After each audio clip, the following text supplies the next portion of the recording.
Assalamualaikum dan salam sejahtera. Kali ini kita akan membuat tutorial lain sedikit, iaitu seolah-olah kita berada di Italy. Jadi saya pernah menyertai satu event namanya Grand Fondo New York yang dianjurkan di Italy, Montepulciano, iaitu di kawasan Tuscany, iaitu lebih kurang 130 km dan lebih kurang 40 km adalah jalan gravel yang dipanggil Strade Bianche. Jadi itu adalah pengalaman yang menarik bagi saya dan ia dianjurkan pada tahun 2019.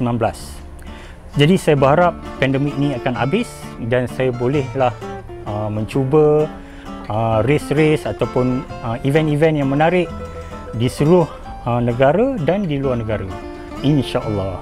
Okey, baik. Kali ini saya akan berkongsi tentang bike fitting.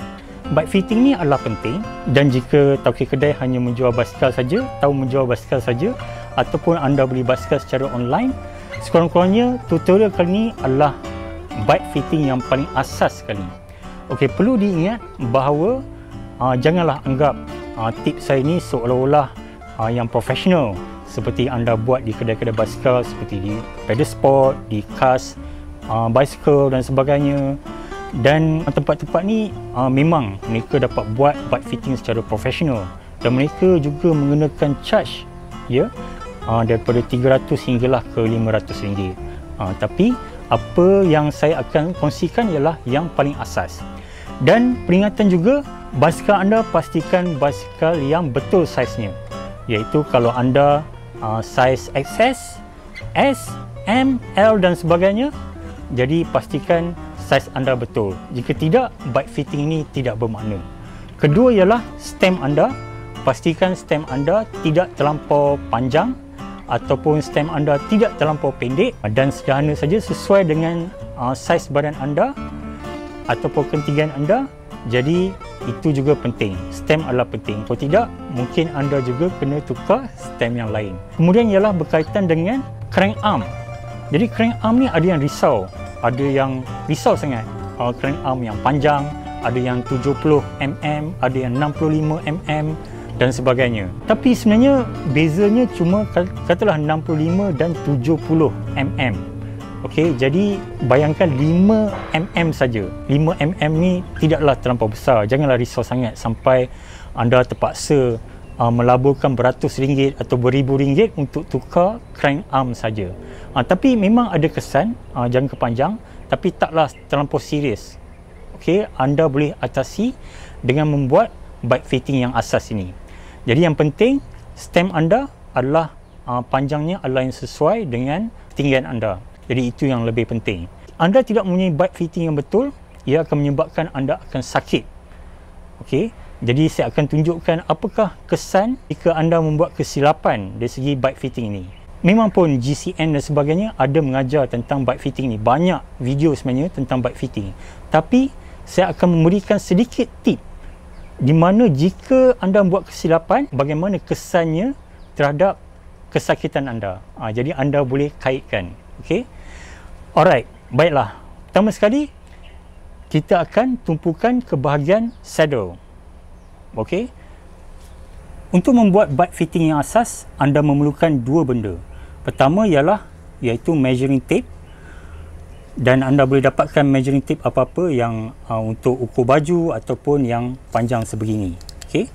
Dan anda juga perlu mempunyai yang dipanggil angle ruler. Di sini ada liquid di mana ia akan menentukan dari segi tilt, dari segi angle. Jadi anda memerlukan dua bahan ini untuk buat bike fitting yang asas. Baiklah, tips saya yang pertama adalah kita kena mendapatkan ketinggian saddle yang betul. Itu yang paling asas sekali. Jadi untuk mendapatkan saddle yang betul, anda kena tahu inseam. So apakah yang anda perlu tahu? Ingat ini, iaitu inseam. Pelajari satu benda yang baru, iaitu satu yang teknikal, tapi ini untuk newbies lah kan. Satu benda yang baru iaitu inseam. Apakah inseam? Inseam adalah ukuran daripada iaitu di celah kangkang anda sehinggalah ke tapak kaki. Okey, saya akan tunjukkan supaya anda tidak membuatkan kesilapan. Jadi anda ukur betul-betul. Jadi Untuk saya ni ialah ketinggiannya ialah insim saya ialah 77. Okey. Untuk mengukur insim anda, jadi anda perlulah berdiri tegak, letakkan angle ruler ni, pembaris angle ni betul-betul di celah kangkang anda. Okey. Betul-betul rapat di celah kangkang anda. Okey, anda boleh rasakan. Dan anda ambil measuring tape ni, anda ukur daripada bawah ya, bawah tanah sehinggalah ke bahagian atas. Okey. Saya tunjukkan daripada bawah tapak kaki sehinggalah ke atas. Jadi di sini insim saya ialah 77. Okey, 77.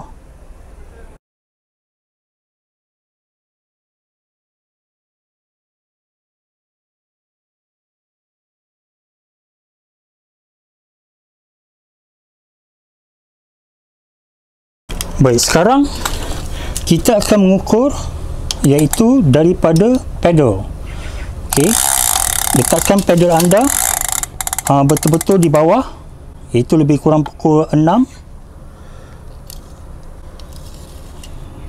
dan luruskan pedal anda dan anda pergi ke bahagian tengah saddle anda. Jadi di sini ketinggian insim anda sepatutnya sama. Okey, seperti ini adalah terlebih, iaitu sudah 83. Okey, jadi sepatutnya saddle saya ataupun insim saya ialah 77. Jadi saya kena turunkan saddle saya ke bawah lagi. Okey, jadi begitulah kita kena mengukur ketinggian seat post kita. Jadi kena turun lagi sehingga ke bawah. Jadi itulah cara kita mengukur saddle kita. Apakah kesannya jika kita tidak mempunyai ketinggian saddle yang betul? Ia adalah seolah bila anda berkayuh sebegini, kiri dan kanan. Bayangkan kiri dan kanan. Okey, sebab kaki anda berada di pedal. Okey, bila anda berkayuh, anda terpaksa menggesilkan punggung anda ke kiri dan kanan. Okey, untuk cecah iaitu tahap pedal yang paling bawah sekali. Jadi itu kesannya.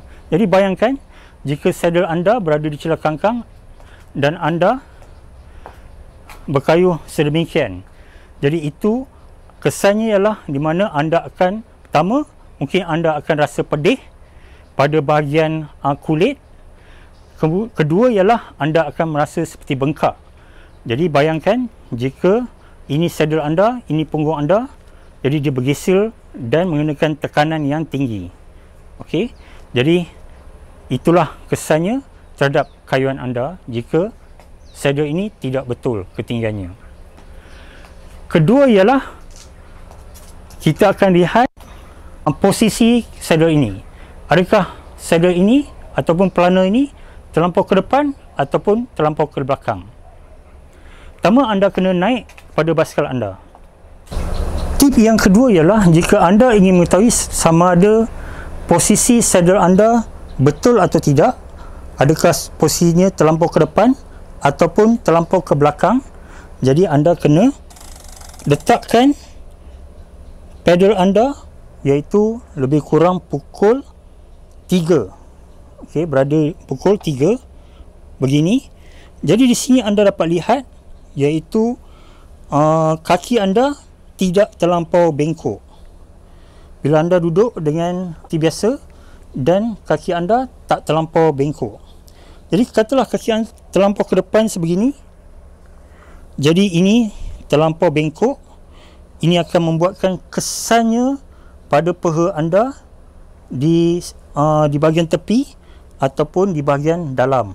Dan jika terlampau ke belakang, katalah saddle anda terlampau belakang, jadi maksud dia anda akan sakit di bahagian betis. Itulah anda akan kena cramp dan sebagainya. posisi saddle ataupun pelana anda adalah tidak betul. Okey, jadi lutut anda lebih kurang 90 darjah, lebih kurang lah 90 darjah. Kalau ke depan sedikit saja tak mengapa, tapi jangan terlampau ke depan sebegini ataupun terlampau ke belakang. Jadi itulah cara anda mengetahui posisi saddle anda adalah betul. Tip yang terakhir sekali ialah dari segi angle saddle ataupun pelana anda, iaitu anda menggunakan angle ruler untuk melihat di mana cecair ini. Okey, jika berada di tengah, jika cecair ini berada di tengah, maksudnya saddle anda betul-betul level. Okey, dan sekiranya cecair ini berada sebegini, iaitu lebih kepada kanan anda, maksudnya saddle ini condong ke depan. Jadi anda akan seolah badan anda condong ke depan. Okey, dan sekiranya cecair ini berada di kiri anda, okey, bermaksud dia terlampau mendongak. Okey, jadi saddle anda terlampau mendongak, dan ini juga anda akan rasa kesakitannya sebab anda akan duduk di bahagian atas ni. Dan jika condong, apa yang berlaku ialah di mana ini akan memberikan tekanan apabila anda pegang pada handle. Itulah anda akan merasa kebas dan sebagainya, cepat kebas sebab badan anda terlampau menekan kepada depan, sebab sandal anda terlampau condong ke depan. Okey, tapi itu tidak bermakna bahawa anda tidak berada di tengah-tengah. Okey, sebenarnya saddle anda sepatutnya condong sedikit saja. Anda tengok cecair ni mungkin berada di tengah-tengah tapi condong. Jadi lihat, cecair ni sebenarnya berada di belakang. Okey, ini saddle kita depan, jadi saddle ni sebenarnya condong sedikit ke depan, sedikit saja. Ini penting sebab bila kita bergayuh kita begini kan. Jadi tak boleh terlampau menegak sebab kita nak bongkokkan badan kita, dan tak boleh terlampau mendongak. Okey, jadi bila kita nak ke depan, jadi itulah kita akan rasa sakit. Jadi sebenarnya bila kita duduk ke depan. Jadi sebab itu saddle anda adalah perlu condong sedikit ke arah depan, sedikit saja, jangan banyak. Dan dalam profesional pun mereka membenarkan saddle ini condong sedikit, tapi tak terlampau condong sangat, dan memang berbahayalah kalau pelana anda condong begini, sebab bila anda duduk di atas ni anda akan rasa sakit, bengkak seperti di sula. Tahu kan, orang-orang lama tahulah perkataan sula ni. Jadi jangan tilt anda punya saddle ke depan begini. Jadi ada yang kalau anda rasa root anda sentiasa flat, mungkin boleh juga, tapi sebenarnya saya tak sarankan anda berbuat demikian. Kalau boleh condong sedikit sahaja, jadi sebegini. Jadi anda boleh gunakan ruler di mana cecair ini ke belakang, berada di belakang sedikit. Baiklah, itu saja tips saya pada kali ini. Semoga inilah cara yang paling mudah untuk anda buat bike fitting, di mana semoga anda tidak menghadapi masalah lagi dari segi kesakitan di bahagian ini, di bahagian paha dalam ataupun di betis disebabkan cramp. Semuanya berpunca di segi ada 3 tips saya, iaitu dari segi ketinggian saddle anda, kemudian ialah posisi saddle anda di depan ataupun di belakang. Jadi pastikan saddle anda betul dengan melihat angle kaki anda, iaitu begini, lebih kurang 90, lebih kurang lah. Okey, dan juga ialah dari segi tilt saddle anda. Okey, jadi dia condong ke depan sedikit supaya bila anda membongkok dia sebegini. Okey, itu saja, dan semoga ini dapat membantu dan cuba. Jadi sila beri komen anda, adakah tip ini membantu, adakah ini akan mengurangkan kesakitan anda selama ini dan ia membuatkan kayuhan anda lebih selesa. Hantarkan maklum balas anda, komen, dan tolonglah kalau anda suka dengan tip ini, percuma saja, silalah like, share dan juga subscribe. Sekian, terima kasih. Wabillahi taufiq wal hidayah. Wassalamualaikum warahmatullahi taala wabarakatuh.